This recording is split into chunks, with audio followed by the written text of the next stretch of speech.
స్వాగతం. నేను ప్రియా. కంచె చేను మేసిన చందంగా తయారైంది నేడు అధికారుల పరిస్థితి.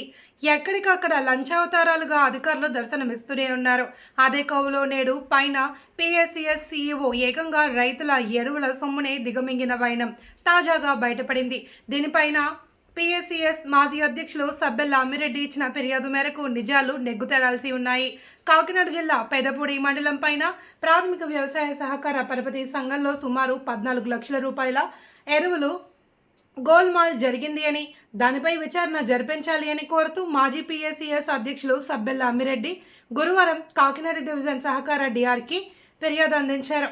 ఈ సందర్భంగా ఆయన మాట్లాడుతూ పైన ప్రాథమిక వ్యవసాయ సహకార పరపతి సంఘం C-175లో 2024-25 ఆర్థిక సంవత్సరంలో సంఘం పరిధిలో రైతులకు చేరవలసిన ఎరువులను దారి మళ్లించడం జరిగింది అని, సంఘంలో రైతులకు చేరవలసిన ఎరువులను బయట మార్కెట్లో విక్రయించి వచ్చిన సొమ్మును సుమారు 14 లక్షల రూపాయలను సంస్థ సీఈఓ సొంతానికి వాడుకుని ఆర్థిక సంవత్సరం చివరి వరకు స్టాక్ ఉన్నట్లు చూపించి చివరిలో రైతుల పేర్లు రాసినట్లు ప్రభుత్వ లెక్కల్లో చూపిస్తున్నట్లు తెలియవచ్చింది అని, కనుక అందుకే ఉన్నతాధికారులకు ఫిర్యాదు చేయడం జరిగింది అని, ఆడిటింగ్లో ఏ రైతులు ఉన్నారో ఆ రైతులను విచారించడమే కాకుండా వారు సంఘంలో సభ్యుల్లో కాదో పరిశీలించి తీర్మానాలు జరిగినాయో లేదో విచారణ జరిపించి నిందితుల వద్ద నుండి వడ్డీతో సహా రికవరీ చేసి సంఘాన్ని కాపాడవలసిందిగా ఉన్నతాధికారులను కోరుతున్నానని, బాధ్యుడైన సీఈఓ రైతులకు చేసిన అన్యాయానికి తగిన శిక్ష విధించాలి అని, రైతుల సంఘానికి న్యాయం చేకూర్చాలి అని ఆయన కోరారు.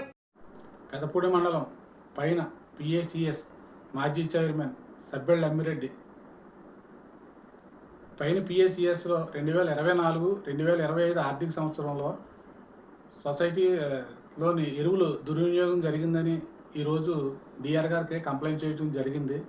2025 మార్చిలో 13,30,000 సుమారుగా విలువైన ఎరువులు స్టాకుని ఒకసారిగా ఖర్చు రాసి రైతుల పేరు మీద, అది రైతులకి తిరిగి అప్పు తీసుకున్న రైతులకి అరువు ఇచ్చినట్టుగా డ్యూటీలో ఆడిట్ రిపోర్ట్లో చూపించడం జరిగింది.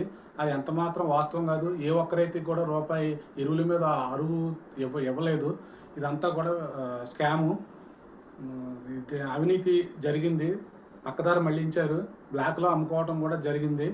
ఈ విషయమై విచారణ చేసి దోషులైన వారిని శిక్షించాలని, సొసైటీకి 13,30,000 విలువైన ఎరువులు సొమ్ముని జమ చేయించాలని, వడ్డీతో సహా తిరిగి కట్టించాలని విచారణ జరిపించి అధికారులను కోరటం జరిగింది.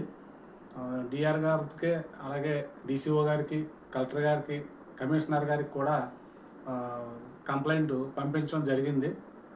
అధికారులు వెంటనే స్పందించి తగు చర్యలు తీసుకోవాలని కోరటం జరిగింది.